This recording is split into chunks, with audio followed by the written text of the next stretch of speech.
Bien le bonjour et bienvenue dans cette nouvelle vidéo où on parcourt ensemble le subreddit Let's Not Meet.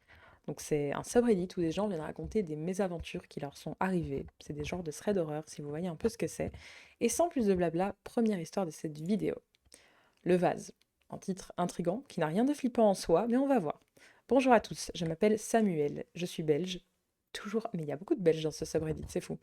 Et avant de commencer, je voudrais préciser que cette histoire ne m'est pas personnellement arrivée, mais c'est mon père qui l'a vaincu, lapsus, qui l'a vécu il y a 15 ans. À ce moment-là, on habitait à Troyes, mon père, ma mère et moi. Et à l'approche de la fête des morts, mes parents avaient acheté plusieurs bouquets de fleurs pour des proches disparus, dont mon arrière-grand-père. Un soir où ma mère travaillait de nuit, mon père était resté à la maison avec moi. J'avais 2 ans. Oh, bah oui, c'est pour ça, du coup, il s'en souvient pas avec son père qui l'a raconté. Enfin, j'imagine. À 2 ans, on ne se souvient pas de ces choses-là.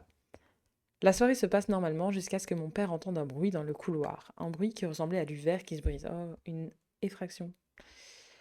Mon père s'en va voir ce que c'est. Et là, il trouve le vase contenant les fleurs destinées à la tombe de mon arrière-grand-mère explosé sur le sol et les fleurs disposées dans un parfait arc de cercle. C'est là que mon père dit à haute voix: c'est bon, j'ai compris le message. Car quelque chose que je ne vous ai pas dit, c'est que de son vivant, mon arrière-grand-mère détestait les fleurs et ne comprenait pas pourquoi on en offrait aux gens. Voici une histoire paranormale vécue par mon père. Je sais que beaucoup ne croient pas au paranormal. Libre à vous de faire votre propre hypothèse. Sachez que moi j'y crois, et pas uniquement à cause de cette anecdote, car j'ai moi-même vécu plusieurs histoires que je vous raconterai peut-être une prochaine fois.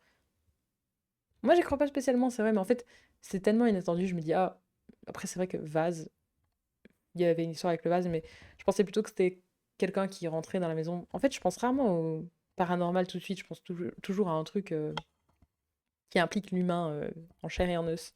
Mais non, pas forcément. Oui, pourquoi arc de cercle, c'est vrai. Hmm. Voilà, je sais pas quoi en penser. Vous me direz ce que vous en pensez en commentaire. Mais on passe à euh, l'épisode, l'histoire suivante. L'un de mes premiers urbex dans une boîte de nuit abandonnée. Ça aussi, les urbex, il y a toujours des histoires. Déjà, j'aimerais commencer par dire que cette histoire est totalement vraie et s'est passée très récemment. Pour une fois que c'est pas une histoire qui remonte à 15-20 ans, il faut savoir que je suis un passionné d'urbex. En tout cas, j'aime regarder des vidéos d'urbex car j'aime cette ambiance et se sentir seul à l'inconnu. On n'aime pas tous les mêmes choses, hein. Tout se passe un soir vers 22h15 avec un collègue à moi et on décide, par une idée soudaine, d'aller faire un urbex. Mon pote est plus que d'accord, voire même très excité d'en faire malgré le fait qu'il a beaucoup plus d'expérience que moi sur ce type de choses. Nous sommes allés sur Google, plus précisément sur le site Urbexology, qui est un site qui propose des lieux d'urbex par rapport à votre maison et à la distance dans un rayon de 3 km voire plus. Ah, je ne connaissais pas du tout. On tombe sur les coordonnées d'une boîte de nuit. Je ne dirai pas l'adresse précise de la boîte de nuit afin d'éviter son vandalisme et que des gens s'amusent à tout casser, mais c'est dans le sud de la France. On voit que c'est à 8 minutes de notre position. On prend de quoi boire, lampe de poche, moyen de communication, etc. Qu'est-ce que je veux dire, moyen de communication? Votre téléphone, c'est pas good enough? Genre, est-ce que vous prenez des talkie-walkie? Bref. Arrivé sur les lieux à vélo, on se met à proximité sur un terrain rempli d'herbes sèches. On marche un peu pour s'y rendre, puis on arrive en face de cette fameuse boîte de nuit, et bonne nouvelle, on voit des tags à l'entrée. Pourquoi c'est une bonne nouvelle? Je sais pas. Si vous êtes un peu plus expert dans le monde de l'urbex, dites-moi en quoi ça peut être interprété comme un bon signe. On arrive à entrer dans la boîte de nuit grâce à une porte qui avait été forcée. On explore le lieu.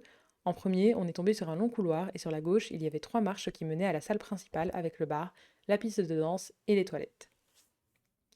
On continue notre exploration jusqu'à ce que mon pote me dise: frérot, juste fais attention où tu marches.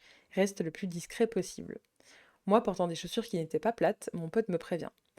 Puis vient le moment où mon pote me dit par message: frérot, mets ton masque, dans le couloir de gauche, c'est rempli de poussière. J'applique ce qu'il me dit. Ok, donc ils sont quand même safe, précautionneux, puisque c'est vrai que respirer peut-être des vieilles substances, des vieilles poussières, c'est pas folichon, ma foi. Arrive le moment où on décide de traverser le couloir de gauche. On ouvre la première porte à droite, on tombe sur des couvertures par terre couvertes de poussière. Et au début, on n'y prête pas attention. Jusqu'au moment où mon pote décide de soulever une couverture. Un cercle de rituels sataniques. Encore! Avec des bougies éteintes autour et leur cire étalée par terre et au milieu une énorme tache de sang. Mon pote me dit frérot, on se casse, dépêche-toi. On sort très rapidement de la boîte de nuit et on part à vélo jusqu'au moment où on arrive à la maison. Je voudrais juste vous poser quelques questions à ceux qui s'y connaissent. Quelles sont les règles à respecter en urbex? Pourquoi on ne peut rien voler sur les lieux alors que personne n'est là pour surveiller? Cette question me bute. C'est quoi les trucs genre squatter? Alors je sais que c'est quoi un squatter, mais c'est quoi le rapport entre l'urbex et les squatteurs? Le lieu est abandonné et les gens seraient prêts à vous agresser s'ils vous voient. Waouh! Bah, des questions, légitimes, sauf celle du milieu, elle me fume. Mais en fait, je disais encore aussi pour, le rituel satanique, parce que dans ma précédente vidéo où je parcours ce subreddit, il y a encore une histoire, de ce genre, donc c'est pour ça. C'est pour ça, c'est pour ça. Bref, on va voir si les gens ont des réponses. Alors, pour tes questions. En numéro un, donc quelles sont les règles à respecter en urbex? La loi française. Bien vérifier que le cadre est valide et qu'on respecte la propriété privée sans rien casser. Pourquoi on peut rien voler? Parce que ça ne nous appartient pas. Et que c'est pas parce qu'un flic est pas là que ça nous autorise à commettre un vol. Oui. En réponse, enfin, question numéro 3, c'était pourquoi... Non, c'était pas ça. C'est quoi les trucs genre squatter, etc. Ok. Le rapport est que des gens dorment dans ces endroits alors que c'est des propriétés privées. Possiblement, oui, après ça dépend des individus, donc pour les risques d'agression. J'ai envie de dire, mais vu que c'est pas toujours légal de tenter, faut s'imaginer que les individus qu'on peut croiser sont pas tous des gentlemen. Je suis dans une ambiance, ce serait d'horreur, là, j'ai le parcours depuis tantôt, depuis le coin de l'œil, je vois un truc bouger, non, c'est juste moi, dans mon retour d'enregistrement, mais j'ai rien fait. Ah bon. Alors, ne le prends pas mal, je le dis avec toute la bienveillance du monde, mais tu as l'air très candide, je pense que tu es jeune.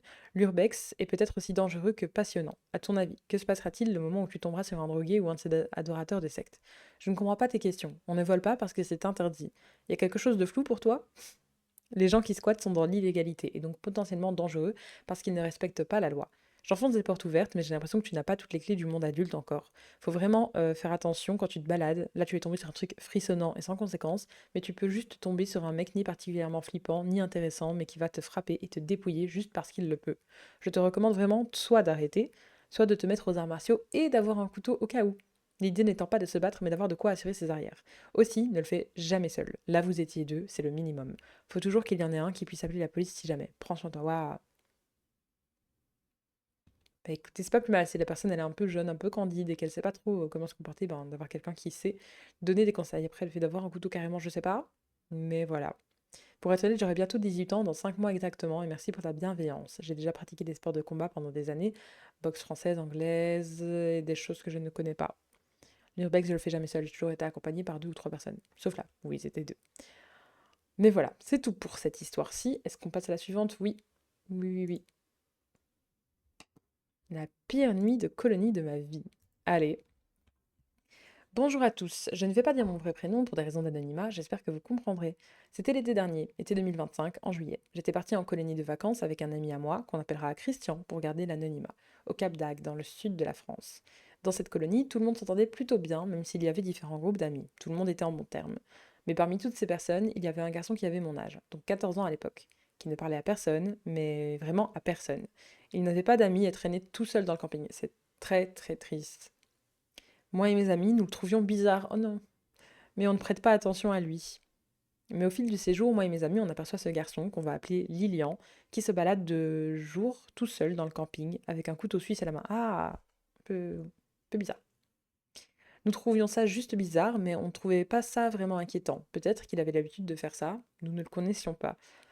Plus les jours avancent, et plus je me pose des questions. Avec Christian, mon ami, on en parle et on trouve qu'il est vraiment étrange comme garçon. Avant, nous n'avions jamais vu un garçon de notre âge faire ça. Et ça a continué la journée régulièrement, il se baladait avec son petit couteau et il regardait par terre, l'air un peu pensif. On dirait une personne vraiment triste, quoi. Et un soir, le dernier soir de la colonie, avec mes amis, nous avons la bonne idée de rester dans le camping jusqu'à tard le soir, alors qu'on n'avait pas le droit. Donc en gros, dans le camping, il y avait des aires de jeu pour enfants qui se situent loin de l'endroit où on dormait, et ce soir-là, on avait décidé d'y rester jusqu'à tard pour profiter de notre dernier soir. Au début, nous étions 5 dans les aires de jeu, mais à un moment, je ne sais plus pour quelle raison, je me retrouve seule avec mon ami Christian dans l'aire de jeu, plus précisément dans un toboggan. Et un peu plus loin dans l'allée, on aperçoit une lampe, et précisément une lampe frontale, donc qui était portée par quelqu'un. Et cette personne marchait sur l'allée qui passait juste à côté des aires de jeu. Cette personne s'approche de plus en plus, et avec mon ami Christian, on distingue que c'est Lilian, le garçon bizarre, qui marchait avec sa lampe frontale et un couteau à la main. À ce moment-là, avec mon ami Christian, on était cachés derrière le toboggan pour ne pas que Lilian nous distingue. On le voit se rapprocher de plus en plus et à un moment, il passe à côté des aires de jeu, donc on peut complètement le voir. Il s'arrête pile devant l'aire de jeu et il commence à jouer avec son couteau, c'est-à-dire qu'il plante son couteau dans des feuilles de buisson, etc.